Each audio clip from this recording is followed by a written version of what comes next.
just create it so that if you want to cancel within the inspection period, you can cancel.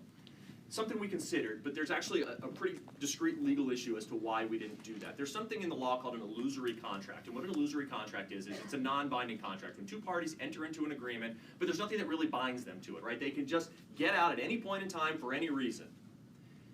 Courts don't enforce those. Those provisions, those sorts of contracts are unenforceable under Arizona law. Our concern was that if we took out the language where you had to state a reason and just essentially gave them the opportunity to cancel for whatever reason they wanted without even giving a reason, that a court would look at the contract and say it's an illusory contract and refuse to enforce it.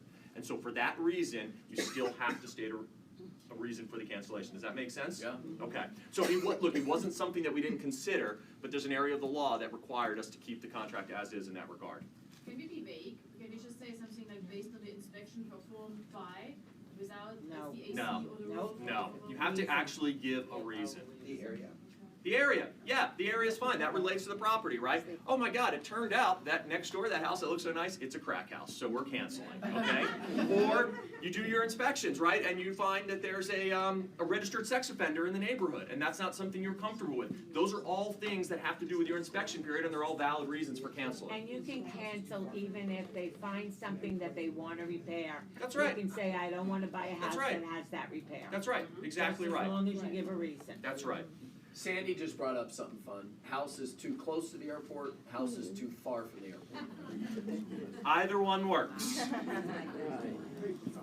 Yep.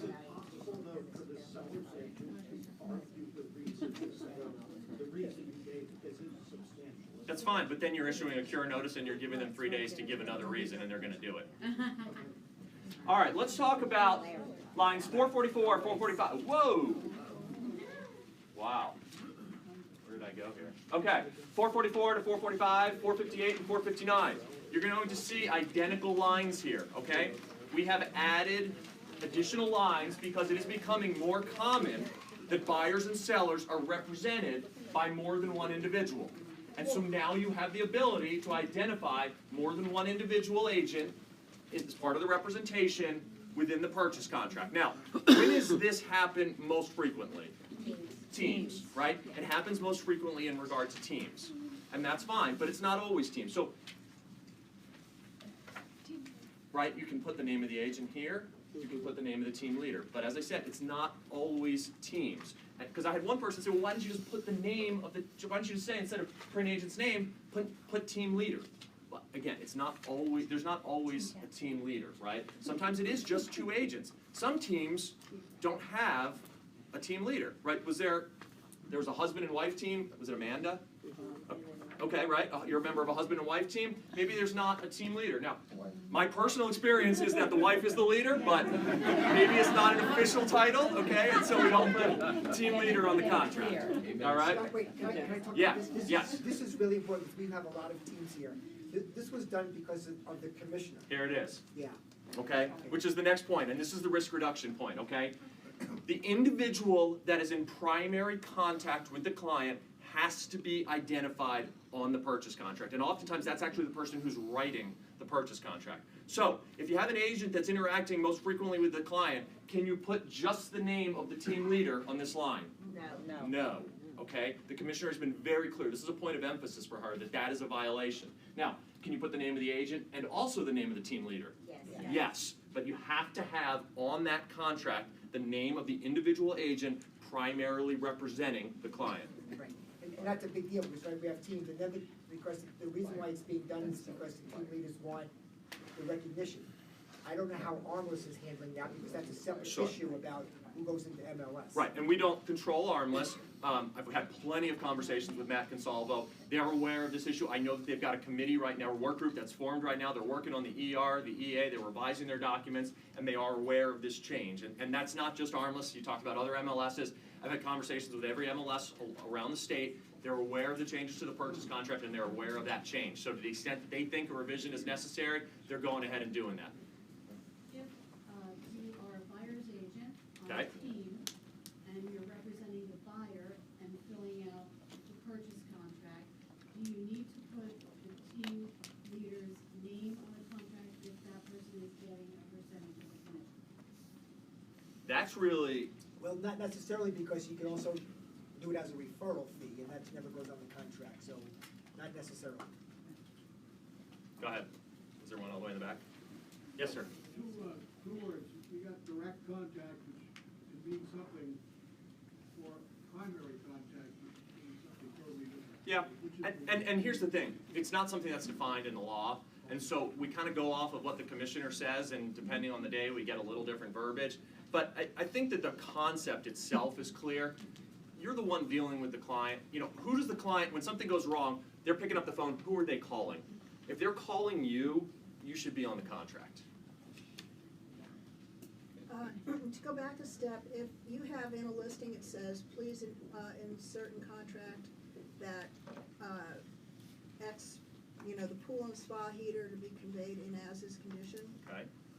With the new contract, we don't need to do that, correct? Don't need Because to do it. Everything is being conveyed in its as-is As-is condition. condition. Yep, exactly right.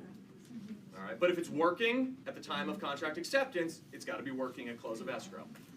Do all the people that are listed as agents have to also be on the agency agreement? I would say the answer is no, but individual brokers could have different policies in that regard. That's a great question. We've never really enforced it as long as because it's really the brokerage with an agent. That's right. So whether it's Rachel Reed or Don Matheson, as long as it says Remax Fine Properties, That's exactly right. No, and this is a great subject, because if Joe has a listing, who represents that seller? Is it Joe? All of us. No. All of us. Correct. And it's amazing when I have these business planning rollouts, how somebody, whoa, I don't know Joe's client. I know you don't, but Remax Fine Properties does. And the listing is with, So let me- and everybody works So let me for, go- Let me Correct. go one step But further. underneath him, our license is And the below person him. who's Let me go one step responsible. further. So if you Everybody do a- should when you guys remember do that. Agency disclosure at the time of listing, some of you just check off the box that I represent the seller exclusively, and that's perfectly fine. But when you convert that into a sale, and it's a dual agency, you're gonna get that agency back that says you now represent both. Both. Always just check it both from the beginning, but if you don't, then you have to go back to change it the second time. Does that make sense? Yeah. And same thing on the buyer side as well. Sure. All right, let's talk a little bit about what's going to happen come February 1st. Come February 1st, the following 15 ancillary forms are being replaced. And the reason is simple. Look, you touch the purchase contract, it has a ripple effect, and it affects a number of other forms. Now, fortunately, most of these revisions are pretty minor, right? They're just references to line numbers or section numbers within the purchase contract. For those of you who are taking pictures, there's a long article on aaronline.com that outlines all of this, okay? And including, you can also go on AAR's website, and it'll be in tomorrow's edition of The Voice, where you can see each of these forms, the final version, and then a red line version showing you all the changes. There are a couple of these, right, where we do see a little bit more substantive changes. The Binzer, okay? Obviously, the Binzer's changing because it is eliminating warranted items. I'm particularly proud of the fact that for the first time in my career at AAR, I'm actually making a form shorter, okay, which is a pretty big accomplishment for me. So the Binzer's going from 3 pages to 2 pages, right? The additional clause addendum is changing because the cash section is being taken out.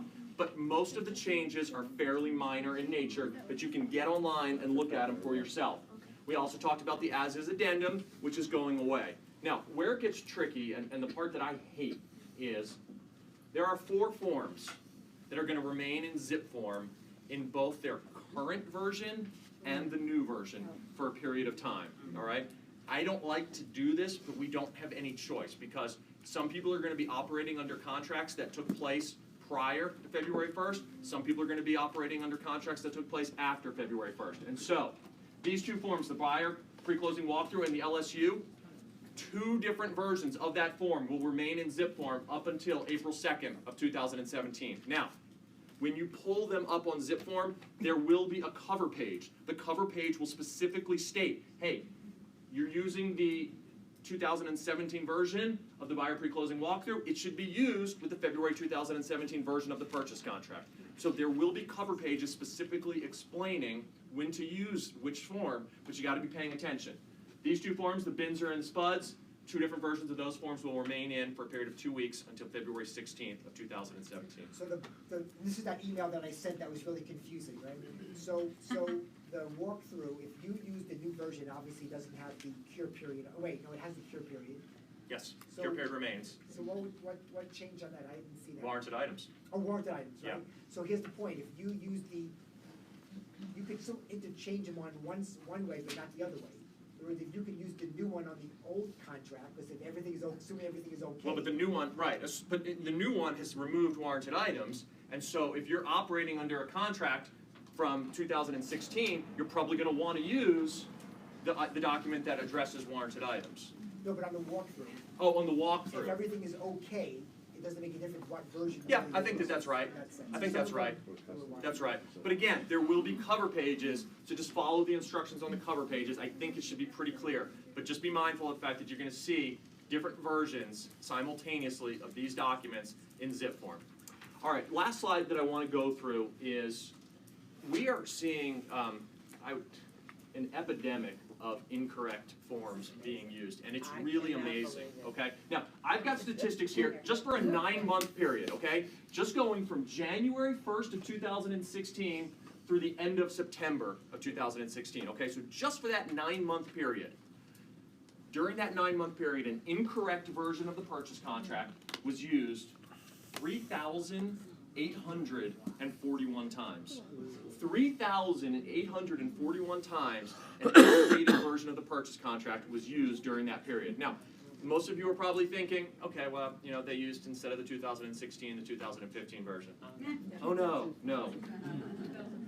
They used the 2005 version, okay? Whoa. 12 years old, 192 times. They used the 2011 version of the purchase contract, pre-TRID, 632 times during that 9-month period, all right? So, how does that happen? They printed them. Okay, sometimes, Oh my sometimes, God. right, it's that they printed them, but believe it or not, this doesn't include those agents that have a stack of documents in their trunk, because I can't track that. These stats are pulled from zip form. So how is it happening? They set up a template and they That's don't it. remove the old one and put in the new one. That's it. That's exactly it. Look, you're hooked up online. If you're not using desktop, your templates will automatically update. But not if you're taking a portion of, not if you're taking that contract from a prior transaction. Okay? Then you're using an outdated version of it. And so it happens. In fact, again, in 9 months, it happened just for this one document almost 4,000 times. All right? So make sure that you guys are using the most recent version of this contract and the most recent version of all of our forms. Yes, sir? Is this the reason we have to hang on to our fax machines, because that's the only way to get the updated document to that specific broker? Let's hope not. We still have some. No, as far as I'm concerned, you shouldn't need a fax machine. Okay, so time-wise, I don't like to have expectation or presuming, but, zip forms will be updated on the first, on the Yes. exact date of the first? That's right. Okay, and. They better. It always has, since we, It has. anytime that we've changed out any new documents, it's always been that first day. I'll be honest with you, yeah, it should be, yes. Okay, thank you. Yes. Any other questions, guys? Any other portions of the contract that you need? I just have, just a quick survey. How many like the idea of removing warranted items? Oh, yeah. How many do not?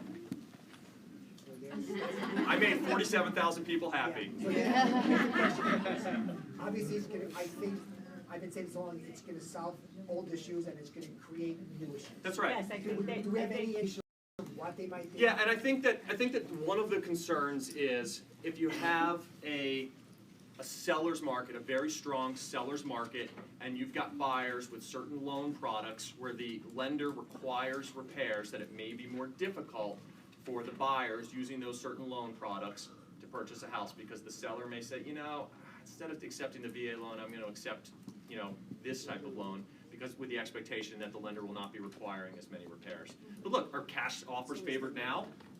Yeah, okay. And so it's possible that those things could happen, but we're going to have to see. You know, again, I've talked to the General Counsel in other states.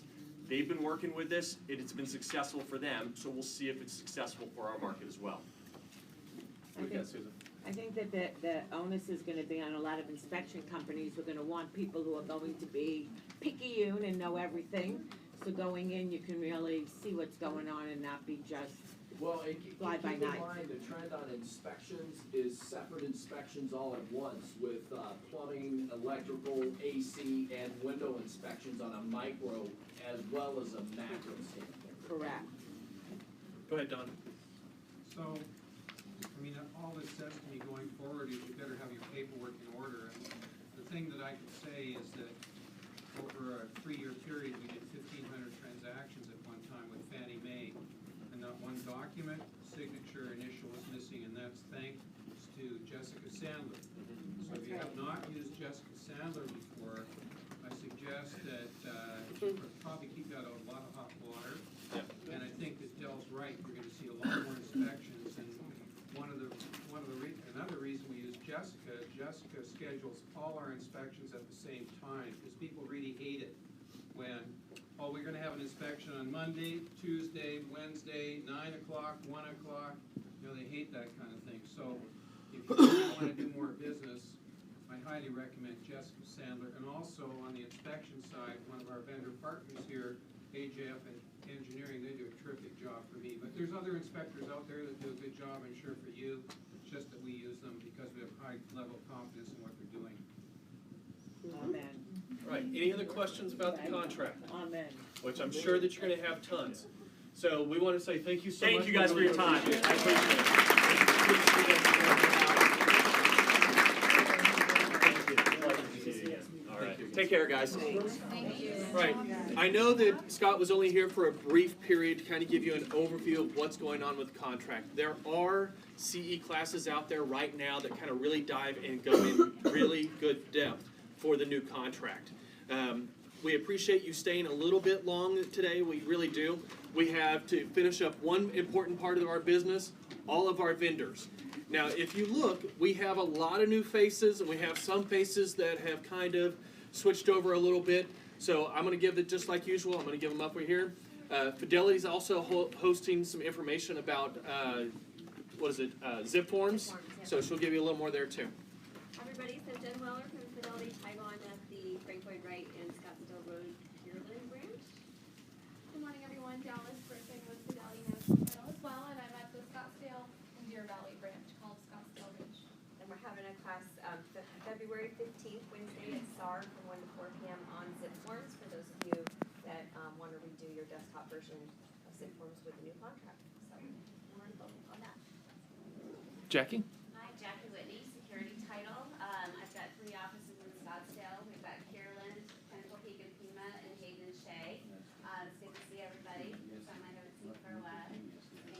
So Jackie was able to come in when we purchased or we acquired Fine Living. Jackie was really working with Fine Living in depth, and so she's going to continue to do that, but she's also available if you have any questions. She'll be available as well.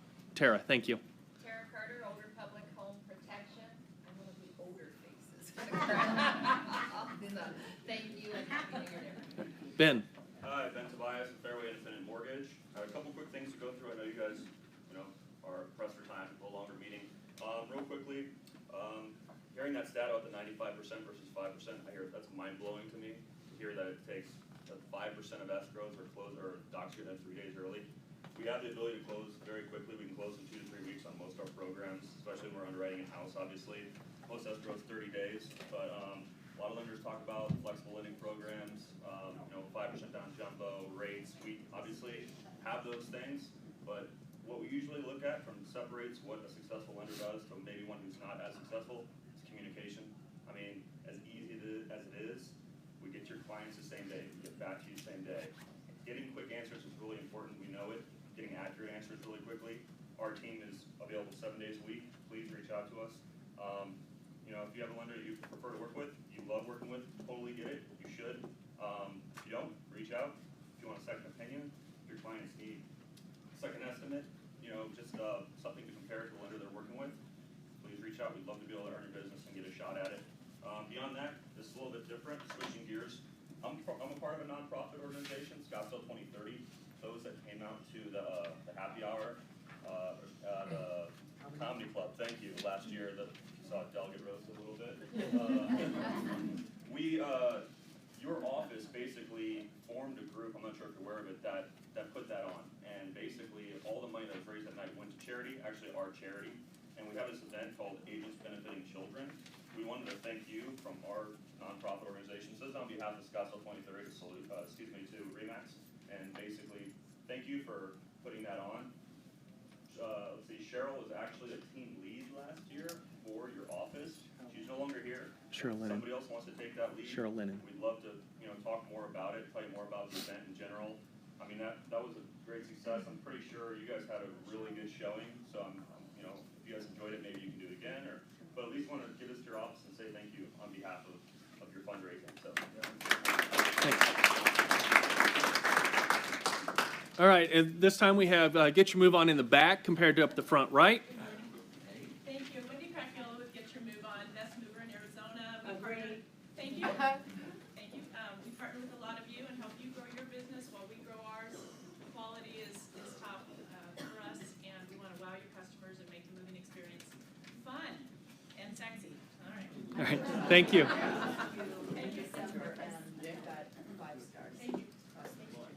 We thank our partners here that really will us into their lives and do business with us. We appreciate it. Thank you. Right. Thank you, Wendy. Julia. Julia Walker, VIP Mortgage. Happy New Year to all of you guys. Looking forward to a successful 2017. And as a lot of you guys know, we're local, do everything in-house as well, quick closings, and always available for you anytime. Thanks. We have Scott. He's with CNN. CNN also. Yes, you used to see him under a different label. But Scott is also with, that came over with CNN. They're mainly with the Flagstaff office as well. So they'll be around, but mainly for Flagstaff. And to help you with your New Year's resolution fitness goals, really awesome water bottles. Stop by and grab one. Gertrude? Good morning, everybody. Mary Williams Slate with Fidelity Home Warranty. On behalf of Jill and Sharon and myself, if to Scott's point you want a deeper dive into the new contract, on the 31st, right here in this room at 9 a.m., Bill Gray is doing a class. Some of you attended last week. We know Bill does a great job. So we would ask that you RSVP. Again, it's on the 31st, which is a Tuesday, right here in this room. Thank you. Jill? I'll keep it short and sweet. It's 9 a.m. So you have to RSVP. We had to turn people away last time. So we had 75 seats and we had 88 show up. So if you want to attend, it's already got 50 on the list. So that's it. All right. Thanks, Jill. info@ajfengineering.com. Sharon. Happy New Year, everybody. Sharon Wolferman, AJF Engineering and Inspections. Thank you all for a great 2016. We're really looking forward to continuing all of our relationships with you. We value you and your customers. Don't worry about the new contract, as you've had us behind you, with you, beside you for doing the thorough inspections. The team is ready, here to help. And if you are not already aware, we've added, we don't just inspect, we help protect. So you have all these added 90-day warranties in addition to your home warranty, not in place of. So thank you. Thank you. Julie? And last but not least, Julie from Stewart Title. I have 3 locations in Scottsdale. One of them is right across the parking lot from you, very convenient. If you have any questions, even if your escrow is not with us, we're happy to be a resource for you. I also have a location on Pima and Princess and one on Hayden and Via de Ventura. This is the 7th time I've sat through the new contract. If you have any questions, let me know.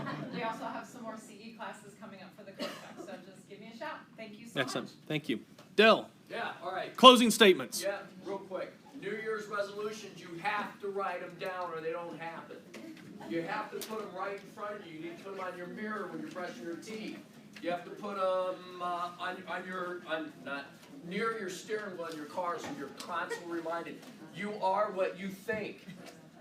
I'm telling you guys, this stuff works. Blood drive, absolutely phenomenal, definitely. Well, how many people did it? 17. All right, so it was packed. knocked out a bunch of people. It was unbelievable. All right, and then don't forget about our awards banquet. Remember also, we had, I'm going to give you guys a number. It's 73. That's how many people are, 73? 73 right now. 73 people are in this room. When we beat it, at any meeting, there's gonna be an unbelievable surprise at that meeting that day. So I'm gonna push you guys for the month of February. If you look to your left and right and look at who's not in here, all right? Invite them into this meeting, and it's gonna be unbelievable what's gonna happen at that meeting. It's not gonna be the next meeting. I'm gonna reward you right then and there. It's gonna be fun. We got a great idea, so. So it, so there, Set the bar high. Holy cow. as one or more gifts, it could be R4, it could be monetary, it could be a new iPad, it could be a number of things. But So, everybody in the room will leave with something really cool. So we've already brainstormed this. So, seven. What's the number? 75. Beat 70. We gotta have 75. Licensed agents in the room. At the end of the meeting. At the end, the awards banquet is March 22nd. And guys, if You you will haven't be seen receiving the that. display of all the awards that are available in RE/MAX, it's really amazing. I don't know if, I mean, the Circle of Legends and the Luminary Award, I mean, there's a lot of cool. Antonio, where's Antonio? He had to leave. He was just telling me he's up for the Hall of Fame award. He thinks he's gonna hit it at the end of this year, which is, I think, is 5 years and $3 million. 1 million. 3 million, yeah. Hall of Fame is one. All right. 1 million. We'll also have the categories explained properly at the award banquet. So, all right. Have fun. One more. I just wanna know if we're gonna do a shred-a-thon beginning of the year? That is a great question, and yes, you'll be getting information on that today, because we've been talking about it. You should have it in your email today. Thank you.